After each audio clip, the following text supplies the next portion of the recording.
অধ্যাপক সাইদ, কয়েকটি নিয়োগ নিয়ে খুব বিতর্ক হয়েছিল এবং এই বিতর্ক সম্ভবত কিছুটা ফলাফল দিয়েছে।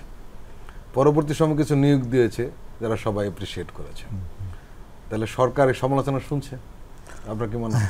না, নিশ্চয়ই সে তো শুনছেনই, কিন্তু একই সাথে মানে ধরেন এগুলো একটা যে নিয়োগের প্রক্রিয়াটা সেটাও আসলে এখন আমরা একটু বেশি হয়তো চাচ্ছি, আমাদের চাহিদা হয়তো একটু বেশি।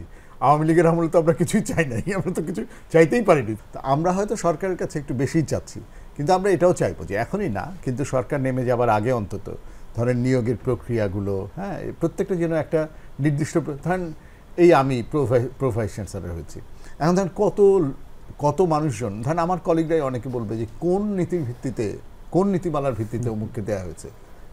কথা সত্য, কেউ যদি বলে আমি তো তার মুখ চেপে ধরবো না, এবং তাকে বলতে দিতে হবে, এবং তাহলে সত্যি সত্যি যে একটা নির্দিষ্ট নীতিমালা, একটা গাইডলাইন, হ্যাঁ, প্রত্যেকটা ক্ষেত্রে প্রত্যেকটা, এবং যেই অফিসে জয়েন করেছেন সেই অফিসে গিয়ে দেখবেন যে যারা নতুন দায়িত্ব নিয়েছেন যে কি পরিমাণ সমস্যার পাহাড়ের উপর তারা গিয়ে বসছে, বিশাল। কারণ গত 15 বছরের একটা ব্যাকলগের উপর আমরা গিয়ে বসছি, হ্যাঁ, এবং এখানে বঞ্চিত মানুষের কথা শুনবেন না জাস্টিস এনশিওর করুন। বঞ্চিত মানুষের বক্তব্য হচ্ছে তারা এখনই সব প্রমোশন দিয়ে লাভ দিয়ে উঠে যেতে চায়, যা এতদিনে তারা পায় নাই, তাই সেটা তো জাস্টিস হবে না।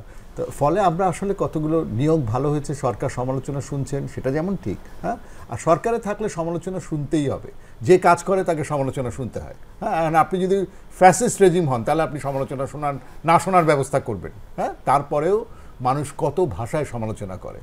এই উনি দেয়াল লেখনের কথা বলছিলেন না, বিটিভির গেট দিয়ে যখন ঢুকছিলাম গাড়িটা, বিটিভির জাস্ট গেটের বাম পাশের দেওয়ালে স্লোগান বাচ্চারা লিখেছিল গ্রাফিটিতে, নতুন শহর চাই, তার উপরে একজন স্প্রে করে কালি দিয়ে, তাহলে এটা বুঝতে হবে যে আন্দোলনের বিপক্ষের কেউ, বা অন্তত খুশি না এখনকার, সে উপর দিয়ে এসে লিখছে নতুন শহরে বিচার কই।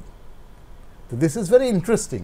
এই যে ধরেন সবাই সবার কথাটা বলতে পারছে, সেটাই তো একটা বিরাট ব্যাপার। সেটা তো বাংলাদেশের মানুষ অনেক বছর বলতে পারেনি, ফলে কথা মানুষ বলবে, সেটা ভালো সাইন।